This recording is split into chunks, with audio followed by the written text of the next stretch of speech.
It is a shame that something like this would bring 17,000 signatures in a community, would give nearly that many signatures as they gave for an elected law enforcement recall. Where is this community's priorities? It's really appears that it isn't telling other people how to raise their children and forcing their morals on others. So your vote tonight should reflect your constituents, not your personal opinion. And that's all I have to say tonight, because you guys have a very long night ahead of you.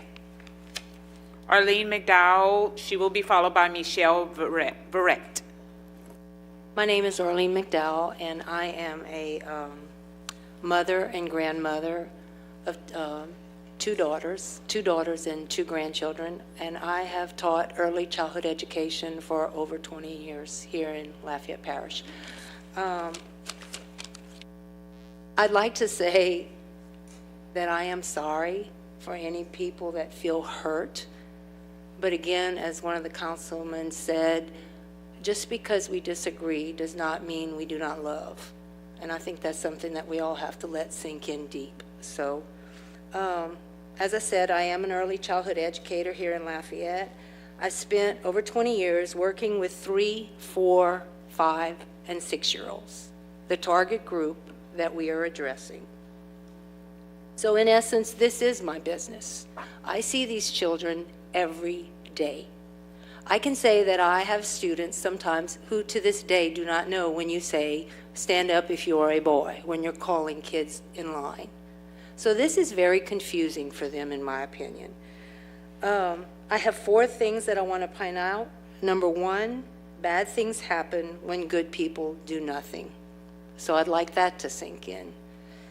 Number 2, children at this age are vulnerable. They are like sponges. They copy what they see and hear. My question today is simple. Is this a behavior we want to encourage? Do they have a right, the drag queens, do they have a right to this lifestyle? Absolutely. We live in a free country, and I thank God every day for it.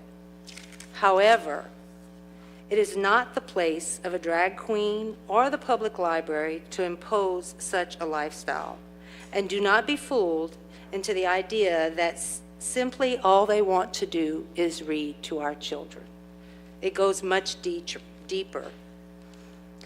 One of the drag queens was recently interviewed and was asked, where do you see your future in Lafayette? And the drag queen answered, well, we'll see what sticks. Let that sink in. That means that they want more. And number 4, I'll end with this. John Wesley once said, what one generation tolerates, the next embraces. I'm not saying we do not tolerate these people, but what I am saying is we should not tolerate a lifestyle. It should not be forced upon us. You have that right, but that view should not be forced upon us. Okay, next speaker. Michelle Verrett. Oh, sorry. Michelle Verrett, and she will be followed by Richard Leday. Okay. Yes, ma'am. On behalf of my 4 children and hundreds of children that I teach in children's ministry every Sunday, ages 3 to 12 years old. Some of them have no voice because they're too young, so I'm going to be their voice this evening. And for the last 19 years, I've been with these kids. Some of them are adults. I've seen them from babies and grown up to adults today. They respect me because I love with compassion, regardless of who you are, what you decide to do, what you choose, but also have no tolerance for things that go against the Word of God. I just stand firm. I have a 6-year-old son. Out of my 4 children, he is the one that I want to speak on tonight. His favorite place to be is in children's ministry, praising God. But his absolute second favorite place in the world is the public library. Despite him having a large library in his very own bedroom, hundreds of books, He still insists on me visiting with him at the public library 3 to 4 times per week. He'd want more, but I can only handle 3 to 4 times a week. He's currently very comfortable in that environment. It's where he finds his peace and joy. I've never seen a kid so young enjoy the library so much. I am against the drag queen story time because my baby should not be exposed to anything that has to do with sexuality at all. And I do feel like it is sexuality because, well, I'll get to that a little later. There's an appropriate, accountable age for that to be addressed, and I feel 6 years old is not the age. He recently witnessed a man polishing his nails at the nail shop that I go to, and he had so much confusion. He had so many questions. His heart appeared to be broken, actually. And that confused me a bit because I've always taught him to love. No matter what you do, love. No matter what they look like, sound like, act like, love.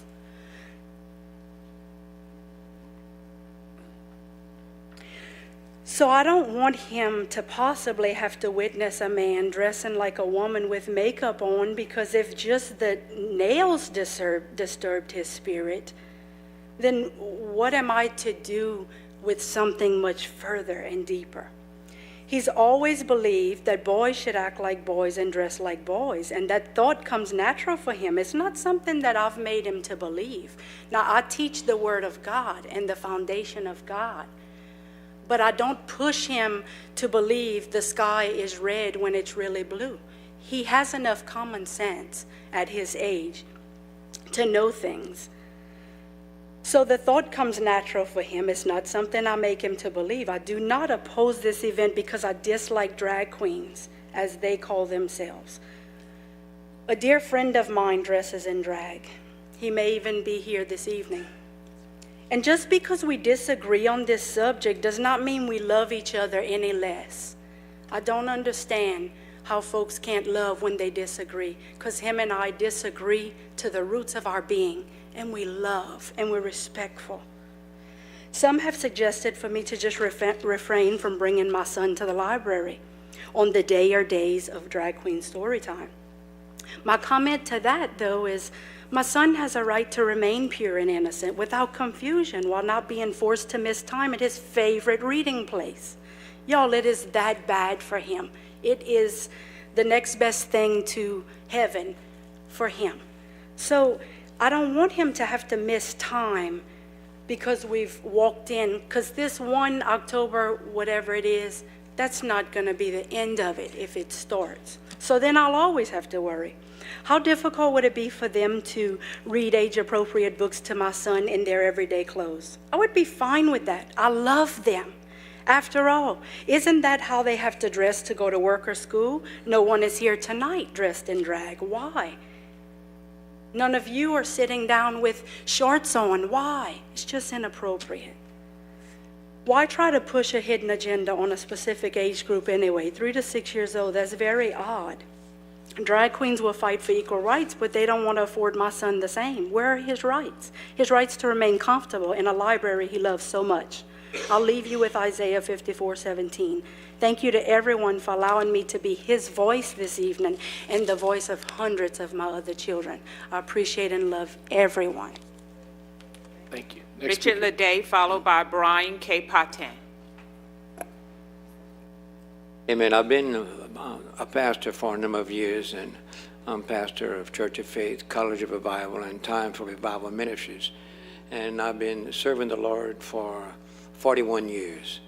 And I've read the King James Version of the Bible, have studied the King James Version of the Bible. That's the only version I know since that time. And listen to this. There's not one contradictory statement in the 66 books which were inspired by the Holy Spirit, inspired by God. And there's not one lie at all in the Bible. The Bible is true. And I want to say that we only are on this earth for a given number of years. I mean, if we all live to be 100, then after that, you go somewheres. Now, where you're going to go is either going to be heaven or it's going to be hell. One or the other. Either the eternal bliss and happiness and joy forever or in hell. in the burning pits of flames, and then eventually into the eternal lake of fire and brimstone with no recourse. But I said all that to say this. The Bible says in Proverbs chapter 22, verse 6, train up a child in the way they should go. And it says, when he is old, he will not depart.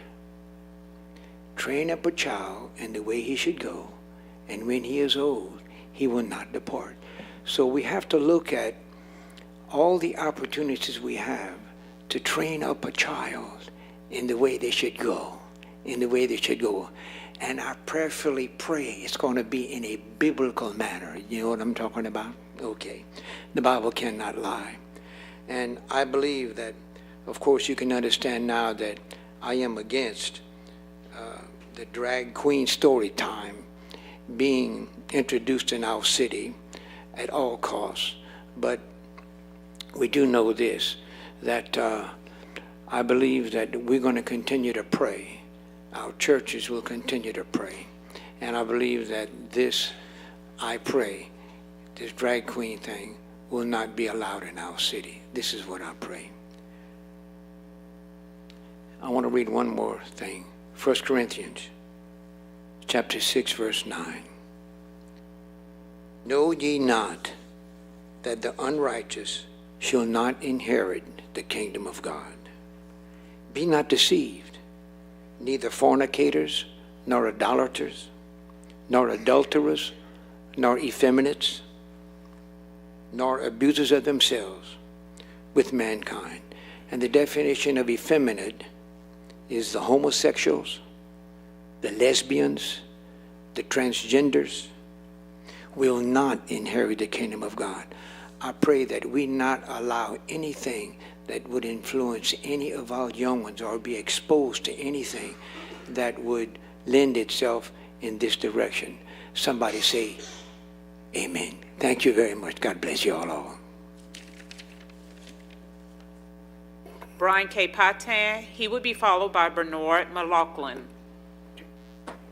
Yes, my name is Brian Patan, and I was born here in Lafayette.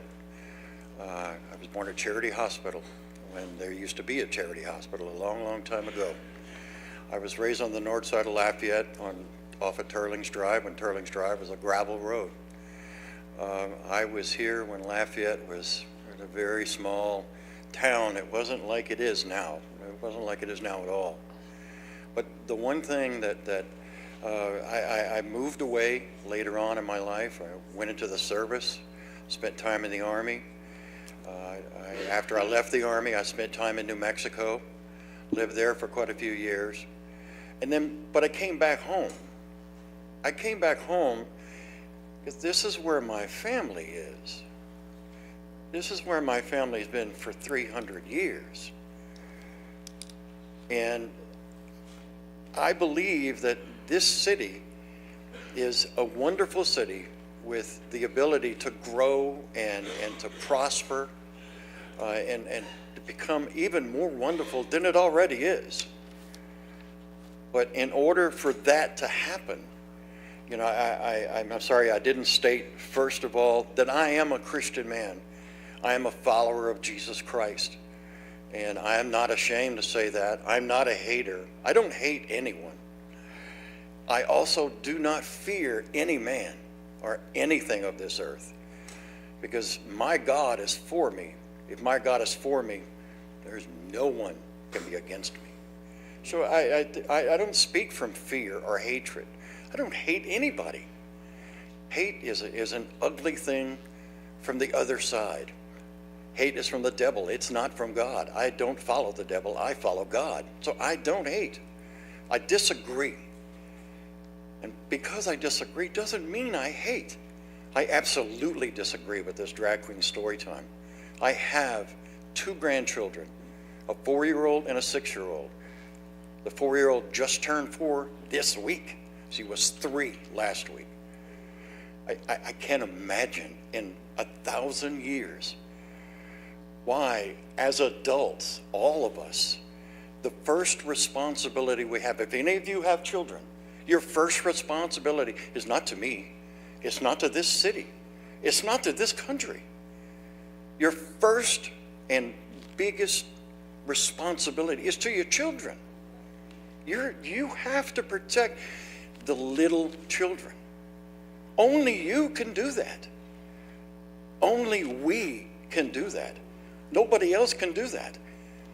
If a library board member who's a progressive and a liberal and who thinks that it's their job in life to bring this thing, this evil, this thing into my little grandchildren's minds, no, I'm not, of course, I'm not going to bring them there. But what happens later on when the kids who do go, and then they go back to school and say, well, why didn't you go to the drag queen? Because we don't believe in that. Oh, well, you're wrong. Talk about bullying. You're creating bullies by allowing this to happen. Now, I understand that, per whatever, you appoint these people, but you have no control over them. But I guarantee you, if all of you said, you're all off the board, tonight, I, as a board, a complete board, say, I want all of you members, the 7 members you appointed, we disappoint you. We don't want you on the board. We don't want you there, and we will not support you in any form, fashion whatsoever. I guarantee you that something will change. At least the majority. You just asked these people when we started this meeting, how many people agree with this and how many people disagree? 5 people, and then the rest of the room raised their hands? Holy cow. I understand that, politics and all that. We vote for you. You answer to us. I vote every single time. I will remember, and I will pass it on to everyone I know. I ask, please, all of you, be responsible. Protect our children. Thank you. Bernard McLaughlin Yes, ma'am. and Bobby Richard will follow. My name is Bernard McLaughlin, Colonel, U.S. Army, retired. I'm a lawyer. I'm a well-known mediator in this community. I'm an Iraq War veteran, and I appreciate the chance to address the council. I've been to some of the great libraries in the world: Cairo, Egypt, Baghdad, Berlin, Moscow. I've always revered and loved libraries, and I've been an avid reader ever since I was a child. If this program agenda that's being promoted was about Russian literature, Arabic literature, English literature, it was about the classics in Greek and Roman, Catullus, Ovid, Virgil, Suetonius, Cicero, you wouldn't be having this controversy. Libraries are supposed to be repositories of learning and education, not about social change. That's not what libraries are for. And when I first heard about this and realized that you have this nexus of having people wanting to use a public venue using tax dollars to promote a private agenda, that's simply not proper. I am dead set against this drag queen reading hour. And I wanted to take a little bit different tack. I want you to imagine this, because this is the dangerous path I think the library is going down. And you have to understand the psychology of movements. I want you to imagine that somebody comes to your library and says, you know what? We want to have a young jihadi reading hour. We want to bring in, and this happens overseas, I've seen it, where they've got kids dressed at 3, 5, and 6 carrying mock AK-47s and wearing mock suicide vests.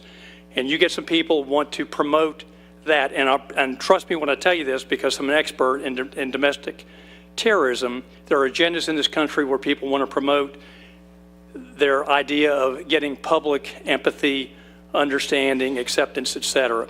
This is the path they're potentially going down, is that you could have groups come to the library and say, look, well, we don't think we're feeling accepted, or we want people to understand us, and so on. this is not the venue to do it in. You know, somebody talked about core values here earlier. Well, talk about core values. Talk about having a moral compass. Talk about looking at what your community needs and wants.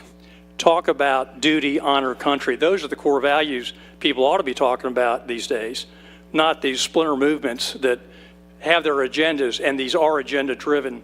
Every time I've heard, and I've heard this comment a number of times, this isn't about sex, this isn't about gender. If the word drag queen isn't about sex and gender, then I must have grown up on the wrong planet, because that's exactly what it's about. And I think that, and again, I'm like the people that have talked, I'm not here to hate. I'm very accepting. We protected a lot of different groups when I've been overseas in combat operations, because when you're overseas, there are a lot of groups that get targeted because of their beliefs. That's not what we do in this country, but it is about what's appropriate, and the age of these children and then using public tax dollars to support that is simply inappropriate. And I would really ask this council to pass this resolution. One of the reasons, and I grew up in Florida. I went to a top 50 high school. I've done a lot of things in my lifetime. I love this area because of what this area represents in South Louisiana. You know, community, family, country, you have patriots here. That's why I live here. That's why I didn't go back to Florida. That's why I didn't go to the West Coast. And preserve that value that you have. I promise you it means something to people. And you would, and I applaud the gentleman who put this resolution together. If it was in my power, I'd be giving you medals for having the moral courage to do what's right. Thank you. Bobby Richard, followed by Macklin Guidros. Bobby Richard, One Church in Scott. I think I know most of you. And, you know, I'd hate to be you right now, and then I want to be you. I mean, I wish I could have the vote tonight. Man, if I could just get you, maybe I got 3 minutes. I'm trying to do 3 minutes. Because you're going to hear chatter all night, right? Things you already heard, I got that. If I can give you some useful information, to maybe, you probably already made up your mind. There was a meeting before the meeting, right? I know that. But if there's any chance, would you hear me? Just for a moment. This issue is in its simplest form. It's simply about what's necessary, what's reasonable and necessary. I don't think it's reasonable. I don't think it's necessary, the event. Number one, this issue is not about the library space, the use of the space. It's not about that. This is about a government entity, a tax-funded entity promoting, advocating for a particular agenda. That's what this is about. If this was about space and it was a private place, you wouldn't see me. I wouldn't be around. I wouldn't have said anything. I would have just had my church, and it would have been great, right? And spare you from all that preaching. But I'm simply saying this is about the library advocating for the beliefs and views of one group over another, which by definition is proselytizing. My second contention is simply this: the inequity is found in the libraries operating by a different set of rules than that what is published on its own policies. Under the patron behavior policy, proselytizing is not permitted. Under the bulletin board, exhibits, displays policies, materials that advocate any specific political, philosophical, or religious viewpoint is not allowed. It also states materials that advocate the beliefs, views, or doctrine of any group or any other will not be displayed. Our library is advertising the event. It's on their billboards. They're advertising the event. My fourth point of contention, I hope that this, I think this is the argument that you're probably all contending with right now. My fourth point of contention is that is the whole absence of accountability and the reluctancy of a council to act when I believe it's within your scope of authority to do so. How is that?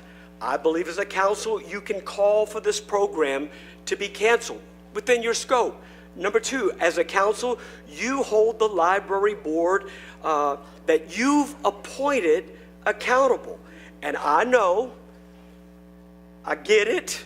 This is not a fixed appointment like the mayor. I get that. But you are the legislators. You make the law. And you know, whether this is fixed or not, and I think you have cause. This is no small thing.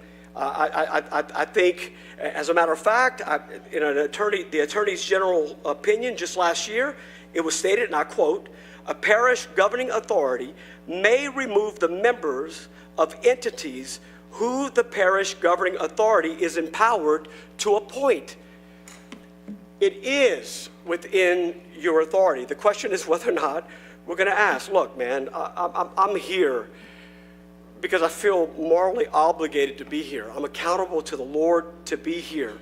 And I'm here just as the prophets of old stood before governors and before kings and gave them the counsel of God. I'm telling you, a vote to abstain will not make this go away. Act, legislate. That's what this is about. If we need to amend the resolution, let's amend it. Let's work. Let's fix it. Let's work together. And that's my call to you. I yield. Macklin Guidros, followed by Mary Reshort. Good evening. I want to thank all of you for serving on this board. I can't imagine what you have to deal with day in, day out, and oh my God. I thought high school children that I've taught were difficult, but I'm beginning to rethink that. Thank God I've retired. I had a lot of things prepared to say, but I'm going to cut that in half. I just need to remark on a couple of things that have stood out tonight. The people who are in support of this drag queen storytime movement seem to be more focused in on seeking to bring tolerance to their cause and not be bullied. I'm 57 years old, and I'm not embarrassed to tell you that. I don't believe in bullying. I don't believe in being intolerant. I've known many gay people. I've worked alongside them. I've taught them. I have actually gay members in my family. I even have members of my family who participate in drag queen activities. The question that I need to ask you is that what happens when agendas like this succeed? Where are we going next? We've seen over the course of my lifetime things that we've found to be morally reprehensible now become a matter of course in daily life. My question is, if this succeeds as an agenda that gets promoted with our children, what's to stop, say, pedophiles from organizing and pushing an agenda through to explain and have story time for little children? There are movements afoot in this world that I'm sure you must have heard, I know I have, where they believe that pedophilia is not morally reprehensible and that any type of sexuality or events of sexuality involving children and adults is not morally reprehensible. My question to you is, if we don't now figure out a way to stop the accountability or hold the people who are making these decisions accountable, where are we going next? Where will it end? Again, I'm an old woman. What I have to say may not be relevant, except that I'm a person, and what I feel is what I feel, and it matters to me. It should matter to all of us how we all feel, but in essence, we're going to have to answer one day on what we allowed our children to be subjected to. Confusion among small children, there's no help in it when life's events bring it. Parents divorce, parents die, parents abuse their kids. They deal with a lot of confusion, a lot of issues they have a hard time bouncing back from. Why do we feel it necessary to invite more confusion and irreparable harm to children whose only desire is to grow up? And that's all I have to say. Thank you. Thank you. Mary Reshort? She's not here. And if you choose not to speak, once I call your name, you can say pass. Mary Reshort is not here. Leslie Alexander?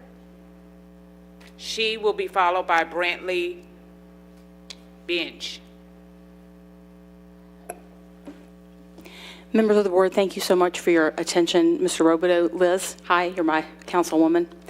Before I read my prepared statement, I'd like to first say that we've heard a lot about hate tonight. Well, let me just clarify, to the contrary, I'm here because of love of the truth, and I hope we all are. Love of the truth, love of Lafayette, love of our heritage, love of our families, but most of all, love of the truth. And now I'll read my prepared statement. I strongly urge you to vote for the resolution condemning the so-called drag queen story hour at Lafayette Public Library. I urge you to do so for several reasons. First, introducing gender ideology, a controversial and heated subject, is an inappropriate use of taxpayer dollars and resources.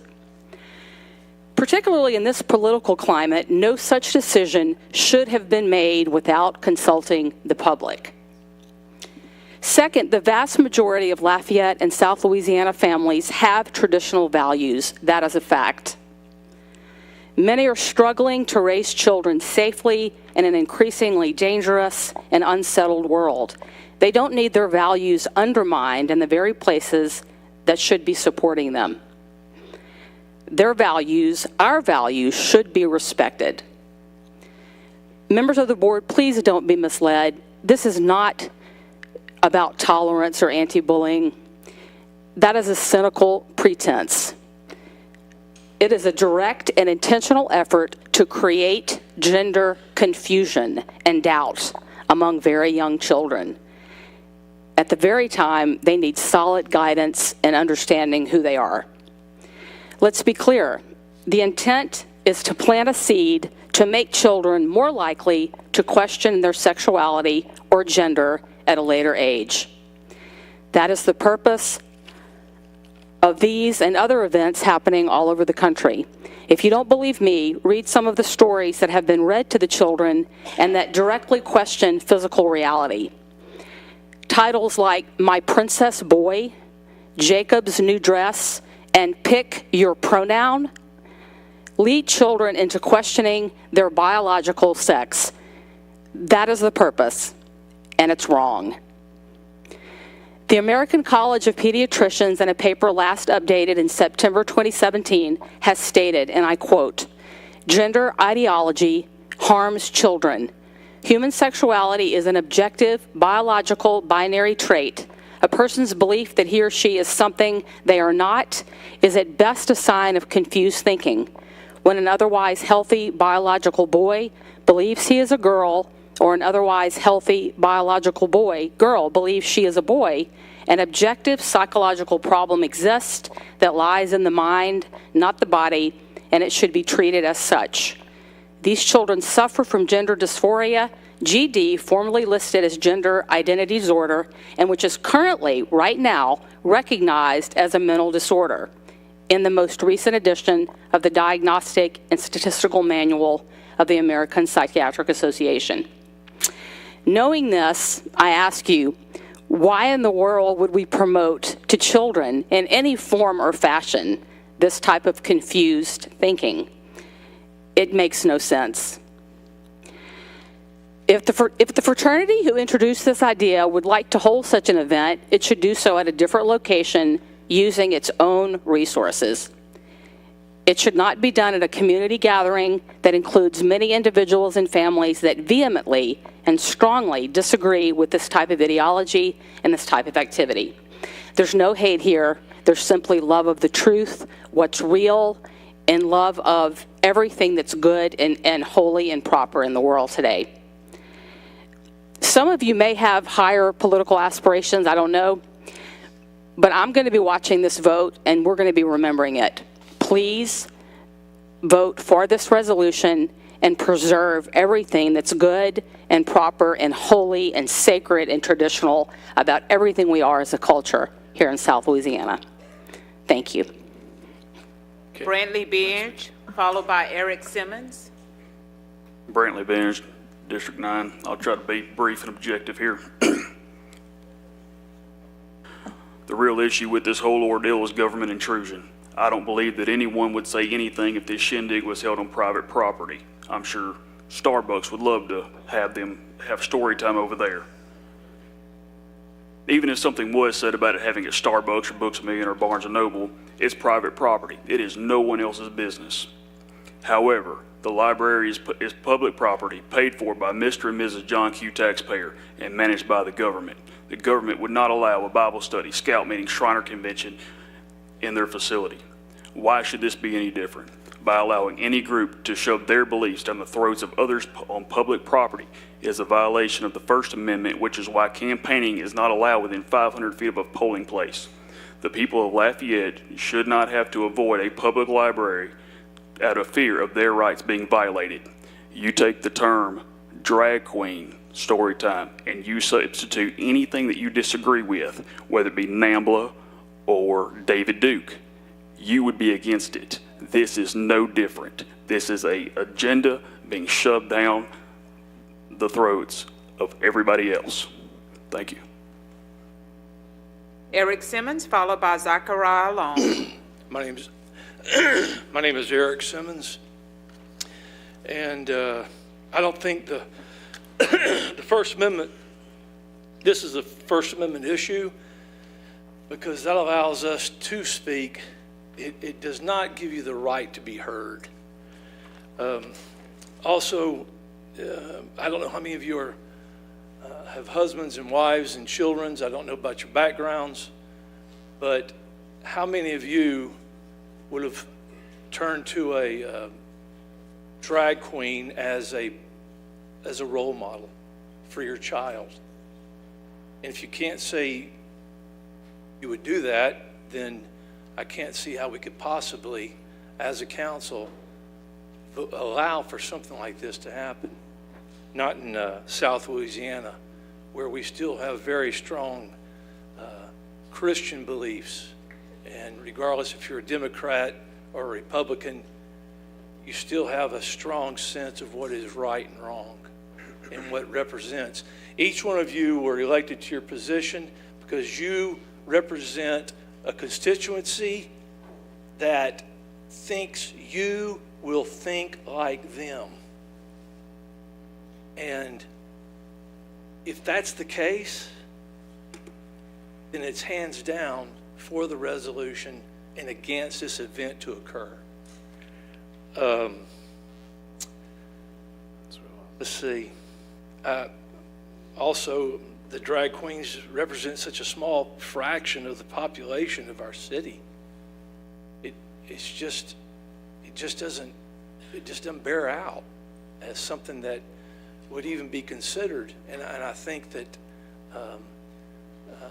people that are not here, people that are not concerned about this issue, will become, because the news will be across our state and everywhere that Lafayette, what's considered to be a very conservative city in much regard, would have made a decision to allow something like this to occur in a publicly held place, like a public library. That's all I have. Thank you. Zachariah Long, followed by Kevin Berry. Distinguished council members, ladies and gentlemen, my name is Zachariah Long, and I am 100% against the Drag Queen Story Hour. I beg you, please do not do this to the children. This so-called story hour is child abuse. It is all about sexualizing little children to make them think they can be a different sex than the one God created them to be. There is only male and female, and if you are one, you cannot be the other. You can put as much makeup on or go through all the surgeries you want, but all of that is just a costume. It's a charade. If a man dressed up as Mickey Mouse walked down the street trying to convince people that he really was Mickey Mouse, would anybody here really believe him? You cannot change the essence of who you are. Your DNA will always be either male or female. To tell children the opposite is abusive. It destroys their innocence and shakes the very foundations of the most basic certainty that we can have. That is, we are either male or female. No one has the right to rob children of their innocence. What is next, ladies and gentlemen? Drug addicts telling stories about their escapades?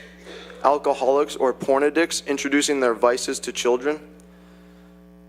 A drag queen reading books to children is not another harmless little story time. If it were, then why would they highlight the fact that it is a drag queen reading the story? This is clearly part of the agenda to intolerantly normalize immorality in society. A society without morality is bound to self-destruct. Stop imposing your immorality on the rest of us, especially when it comes to the innocent little children who don't have the wherewithal to defend themselves.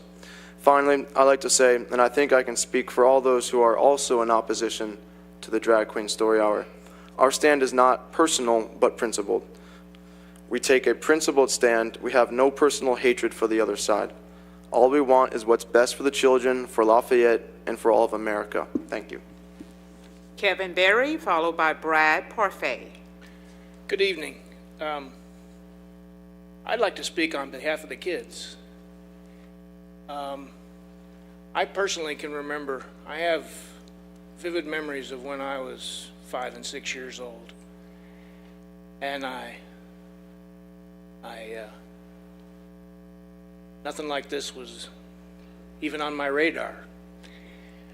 In fact, I can't even imagine. But a voice of my generation sang "The times they are a-changing." And I'd like to say they have changed. And not for the better. I don't know, and it doesn't matter what aspect of society you want to talk about.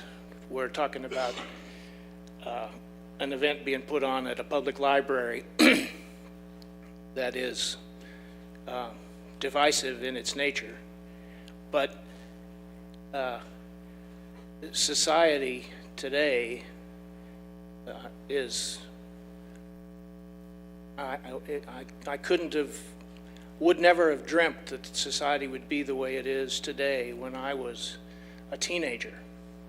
When I was a teenager in high school, I would have all-night discussions with friends. We'd try to solve the world's problems when Vietnam was going on. And it didn't matter if we were Republican or Democrat, white or black. We could sit down and talk about anything openly and not be afraid to talk about it. The kids between 3 and 6, 7, 8, 9, 10, if you gave them a test and somewhere on there was, what is a drag queen? None of them would get it right. It's something, it's not on their radar. All they want to do is, well, just have fun and be a kid. And this world will take their innocence of their childhood years away from them soon enough. We don't have to give them opportunities that wouldn't ordinarily cross their paths in their daily lives. And it's already been said, you know, well, okay, here's a drag queen story time. We can have, you know, it's, as it's often said, it's a slippery slope. How many other story times will there be after this? And if somebody's got an agenda with this or not, I don't know. But it's not something that the kid needs. The director of the library said, the theme is recognizing differences in people. Well, I can think of 100 different ways and then some to talk about differences in people besides this way. She goes on to say, these individuals aren't talking about sex or gender or anything to do with that at all. We are trying to use an individual wearing a dress to open the conversation about being different. That's it. Again, there's probably 100 different ways to do this other than doing it this way. And these kids are so young, they wouldn't understand it. They'd have to spend the entire time trying to explain to them what a drag queen is. These kids aren't old enough to comprehend that. Why should we subject them to it? Why should we try to take their innocence away from them sooner than society will do it for us, whether we like it or not?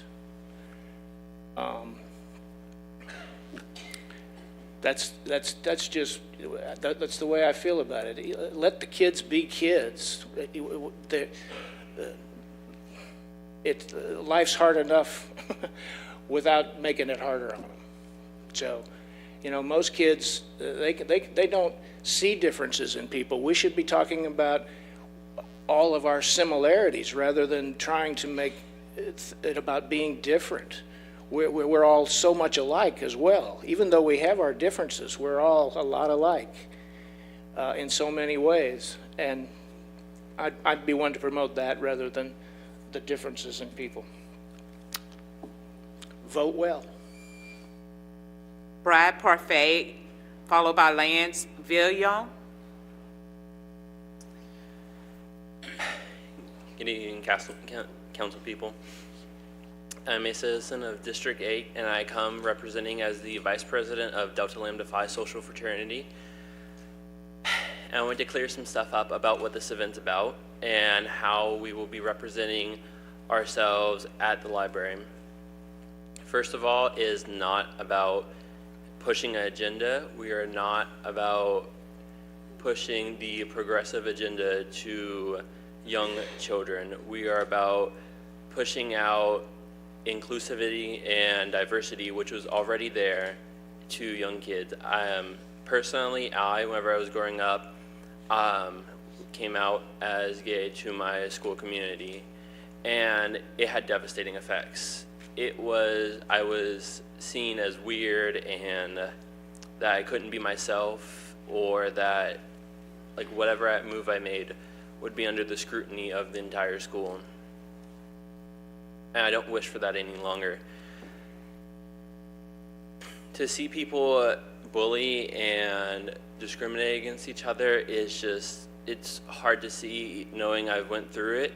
To give these kids a role model that they can say, hey, I know someone that has went through this, and I will be okay. I can make it through this day and not attempt suicide or try to harm myself.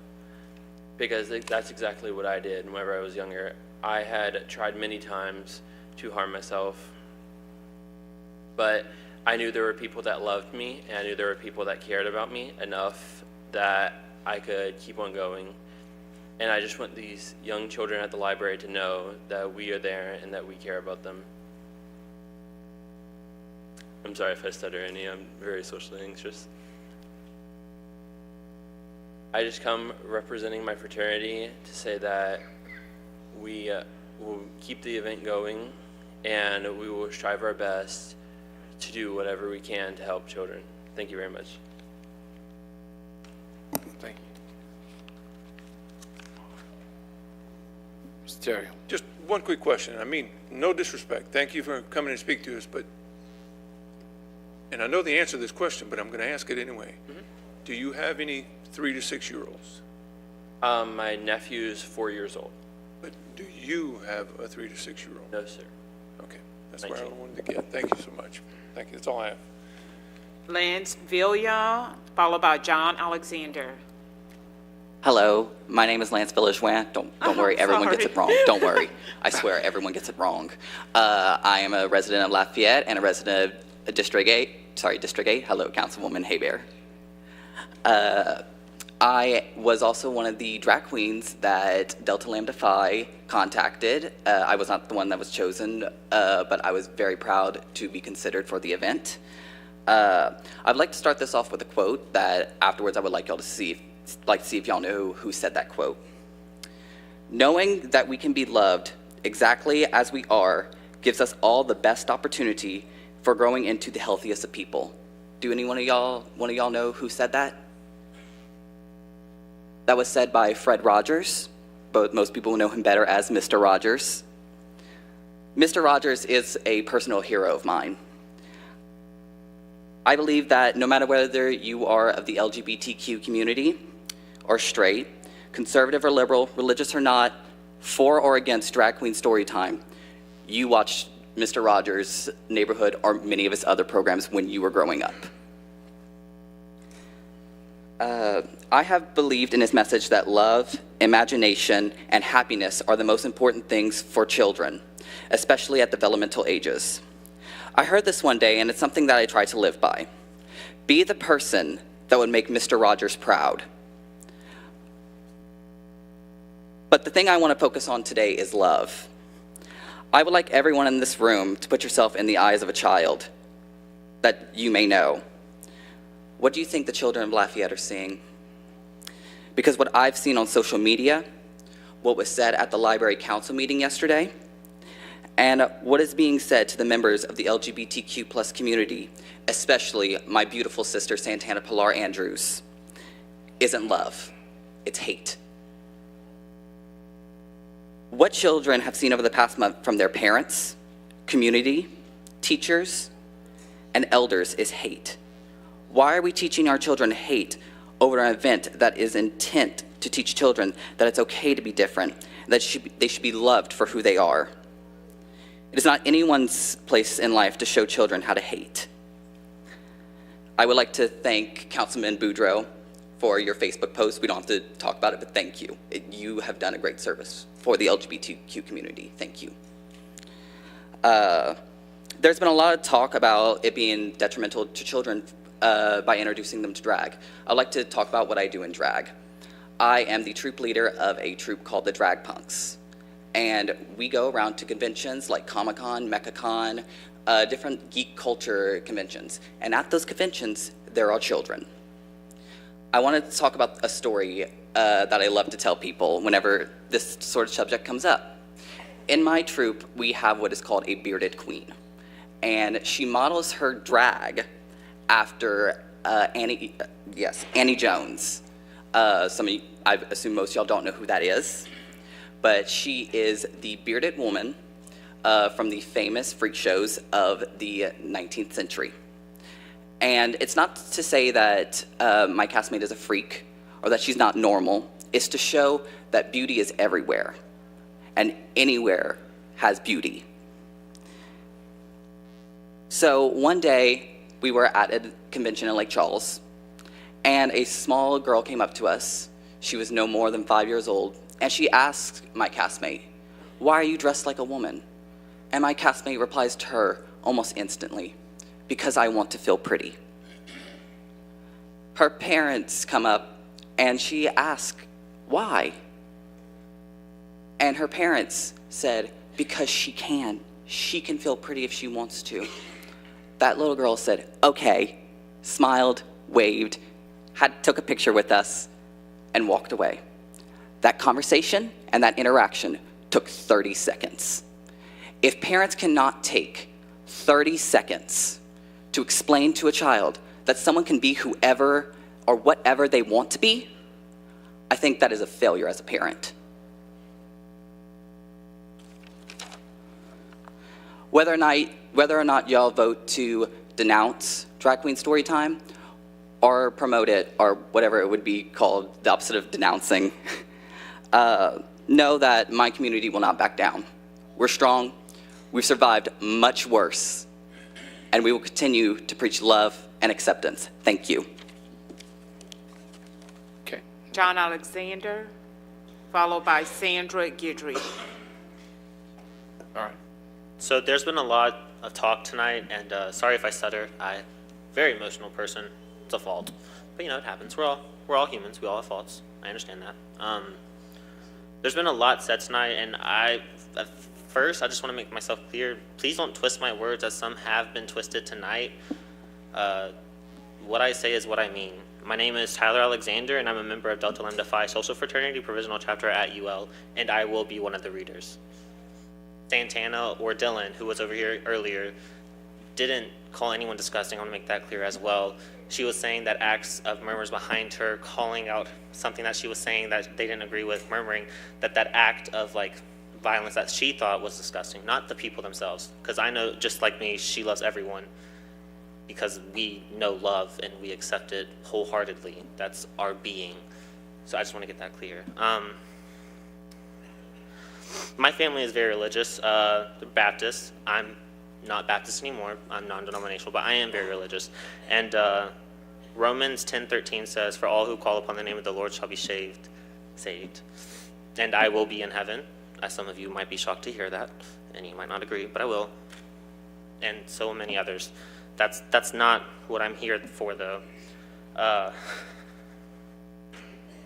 When I realized who I was in this religious background, while they were set in their Baptist ways, I tried to commit suicide, and I failed, thankfully, because now I'm here today for this. And when my family saw this, they were concerned because why would I want to do this just because of who I was?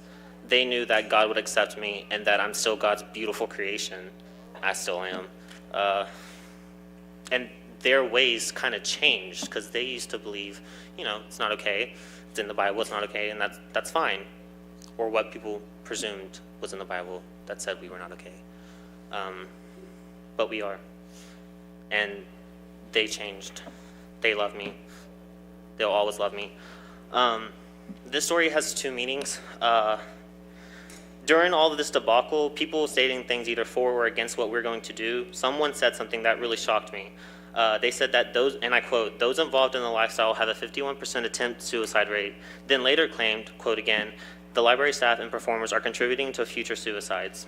This is startling because this person seems to be twisting facts that need to be untwisted by me. So let me get the record straight.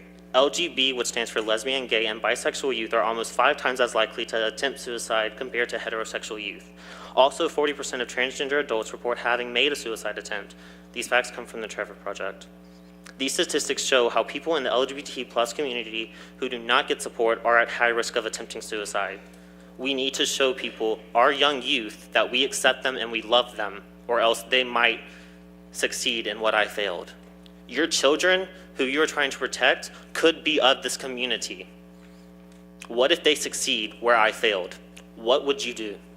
Because I know my mother cried her heart out. I'm sure you would too. My second point is it's never too late to learn something. No matter what age you are, you can always learn to knit, to learn a new language, or even to learn to accept things as my parents did, as my family did. Learning knows no barriers, it knows no time, and it is for everyone. Everyone can learn something.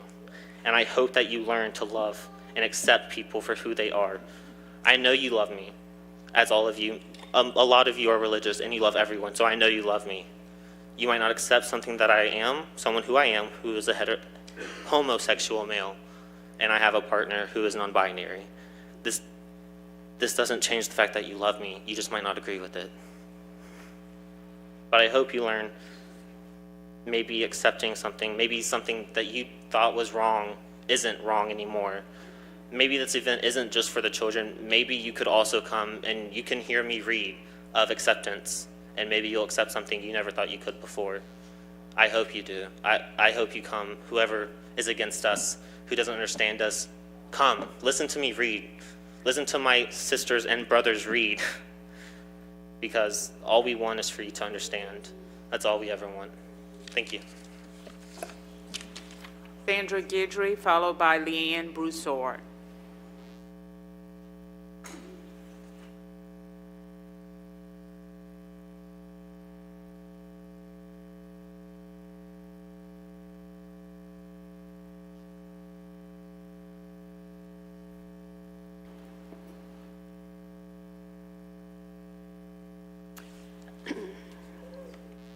First of all, I'm thankful that we get to come and voice our opinions tonight. My name is Sandra Guidry, and I have 2 titles. One is Mom, one is Meemaw, and that's why I'm here. My opinion is that every child has a right to be who they are, just the way they are. It's a scientific medical fact that gender is determined at birth. It's also a fact that it cannot be changed. Makeup, clothes, hairstyle, and even surgery don't change gender. It only alters the person. Gender is not a choice. My view is that the gender confusion that is on schedule to be presented at this event is neither make-believe nor is it entertainment. Men dressed up as women should not be allowed to confuse an impressionable 3 to 6 year old child and suggest to them the false impression that they can or should even have to consider choosing not to be what God created them to be. It's not a choice.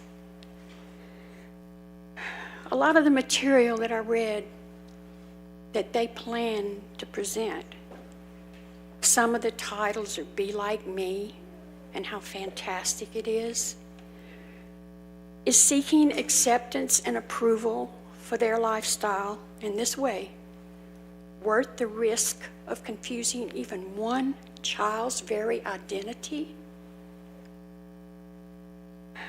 It's understandable that many consider introducing this visual confusion and sexual display to these children, sexuality display, to these children as mental child abuse. This has nothing to do with hate. It has everything to do with love for our children. We all as parents in today's world are careful to choose places and people that we expose our children to until they're old enough to have to face life's issues and understand them. We ask that you, the leaders of our community, please help keep our public library one of those places that we can choose. I know my family would miss it. And it's very hard for me to understand how a legislative body supported by tax dollars cannot do something about an institution that is run and operated by tax dollars, can't be somehow stopped in this. And I do believe, like the man said before, that there's a way to do it. And I ask that you all consider that seriously and that you vote yes for the proposal, which is so much appreciated by a lot of the people that are here. And I thank you. Leanne Broussard, followed by Brandon Miller. Thank you and good evening. I appreciate the opportunity to speak. And I just want to say my name is Leanne Broussard. I am a lifelong resident of Lafayette Parish. Mr. Bellard is my representative. I'm also a registered nurse, retired. I'm a mother of 4, and I've spent the last 15 years as a home educator. And I just want to say in advance, or ask you to forgive me in advance, because I'm going to say things that you have already heard. But ask yourself, why do you keep hearing the same things over and over again? Perhaps there is some truth. As a taxpayer, I stand strongly in favor of a resolution against this drag queen event that's been planned by the library. And I mean absolutely no disrespect to the people who perform as drag queen artists. I understand that it is considered a profession, and I know that historically drag queens have provided an extremely entertaining form of entertainment for a certain population of people. They have every right to perform in a variety of venues. However, this particular venue in performing for 3 to 6 year olds is not an appropriate venue. I'm speaking tonight as a nurse, as a teacher, as a Christian and as a mother of 4. Children at this age simply do not possess the cognitive ability to process the information or the images that will be presented to them. They will only serve to be confused. I'm not talking about the message of tolerance and diversity. Children at the very youngest age need to be taught tolerance and diversity. They need to be taught to love every single human being from every walk of life. That's not what this is about. What I'm saying is that children at this age are still trying to understand the traditional roles of men and women. They need to get a solid foundation and understanding of traditional roles before they can begin to comprehend non-traditional roles. I'm saying that in order for proper mental development to occur in children, they need to have a solid foundation to build upon. There's a time and a place, and it's not when they're 3 to 6 years old. As taxpayers, we have a responsibility to make sure that the things that we spend our money on are safe and beneficial for every member of the community. This program that the library is proposing is neither safe nor beneficial. And I'd just lastly like to say that anything other than a vote tonight in support of this resolution is a vote in support of the Drag Queen Storytime Hour. Thank you. Brandon Miller, followed by Jean Mills.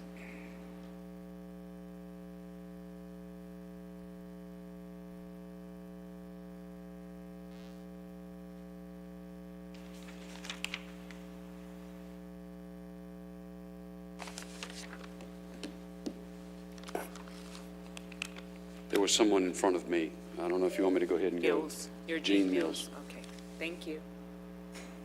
And for the record, I'd like to present this.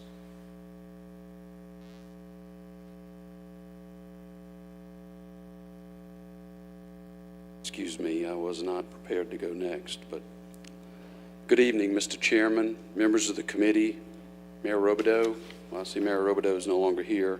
My name is Gene Mills, President of Louisiana Family Forum, and I want to thank you for your service to the good people of Lafayette and to this community, and for the opportunity to address you tonight. First, I want to submit for the record your Lafayette delegation's statement with regard to this issue. This was filled out by House Speaker Taylor Barra, Representatives Jean-Paul Cousson, Julie Emerson, Nancy Landry, and Blake Miguez. In this statement, they affirm, we applaud Mayor President Joel Robideau on calling the Drag Queen Storytime to be canceled. Further, we join Lafayette pastors in calling the City Council to go on record that this is not age-appropriate material for 3 to 6-year-olds, and to take necessary corrective action. And it was signed by those 5 members. They wanted you to know that it be read into the record and be given. There's also a statement by Congressman Higgins that closely reflects the same thing, but for the sake of time, I will avoid that statement. You can read it at your leisure. It seems to me that the question before the council regarding the Drag Queen Story Hour and the library are twofold. Number one, what's the propriety of men dressed as women presenting information on sexual orientation to 3 to 6-year-olds, 3 to 6-year-old children at the public library? Now, I know that's been echoed, but for anyone to say that that's not sexual in nature is to miss the obvious. And I'm afraid that you got too many intelligent people in this room on all sides of the issue to fail to see the obvious of what we're talking about. And by the way, with the Louisiana Family Forum, we fight this agenda at a state level for the last 2 decades and at a national level everywhere. And I can assure you, if the proponents of this Drag Queen Story Hour are successful, it doesn't end there, and they don't leave you alone. They move forward by beginning to connect the dots and moving forward with an agenda that's much more aggressive than even the question that's before you today. The second thing that's before you is, what is the legal jurisdiction of this council to take corrective action where necessary and to discipline both the head librarian or the library board of control? Now, you had one testifier tell you earlier, we have an AG's opinion that says a consolidated parish can discipline any unelected board. It can dissolve it. It requires no cause of action. So for anybody to say that a legislative body has no statutory authority is to fail to see the obvious again. I'm sorry, pass a law if you need to pass one. Promulgate the rules if you need to promulgate it. Listen to the Attorney General if the Attorney General says you have the authority. By the way, you also have the responsibility, and that's what we want to talk about tonight. The Library Control Board is a creation of this Lafayette Consolidated Government, and you as the council must clarify the lines of accountability for adverse actions taken by that board and its appointees. And I promise you, if this goes forward and there's an adverse event, they're going to come back to you for liability, and they're going to talk to your legal counsel about who's liable for that action. And the question that naturally precedes this is that they allow it in one permitted place, or they also allow it in another permitted place, the ladies' restroom or the men's restroom. What are the parents that didn't go to the event who attend one of those places and their children to encounter when they go into that place? You say that's far-fetched. No, that was an executive order by your governor that was fought by our Attorney General and defeated on 3 occasions. Or it would muzzle my ability to speak against this, or Joel Robideau's ability to say it's not proper, bringing a possible legal cause of action against the mayor or any city official that's a political subsidiary of the state government. I encourage you to let your conscience be your guide tonight. The issue I want to address is not whether free people can conduct their lives and make their choices based upon their own affairs. It's about whether adults and what they do in their private lives is their own business and is constitutionally protected. What adults do with children in public facilities and at public expense with sexual subject matter is a very different matter, and it's a matter of public concern. I respectfully encourage you to say no to this. This resolution is a modest proposal. I could give you illustrations about other things that are inappropriate. I'm a hunter. I could petition the library, or in this case, the library petitioned them. We saw that in our Freedom of Information request. In over 435 pages, there's advocacy underway here. There's sexual subject matter underway here. It's inappropriate for children, just like it would be inappropriate for me to bring my shotgun, my shells, my chocolate lab, or last week's teal limit to the library to explain to a child what's going on. It would disturb some, and some images would be unable to be unseen by that child. I respectfully encourage you to consider that. Thank you. Nicholas Charming, followed by Ben Broussard.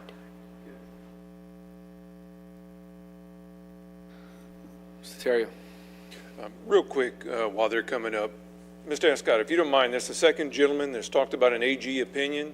Are you aware of what they have brought forth before this council? And as for the abilities and of the council to remove individuals from a board that we appointed them to? I haven't read the specific AG opinion that they're referring to. I don't even know if they said the name or the site of the AG opinion, but I can read to you some information related to the council's power regarding removal of the Library Board of Control if you wish. Well, let me ask you this. With what you have right now, does the council have any power, not talking about the AG opinion, have any power for the removal of the library board at this point? The council, as it currently stands under the current legislation, does have the power to remove one or more Library Board of Control members only for neglect of duty, which would equate to what's considered just cause.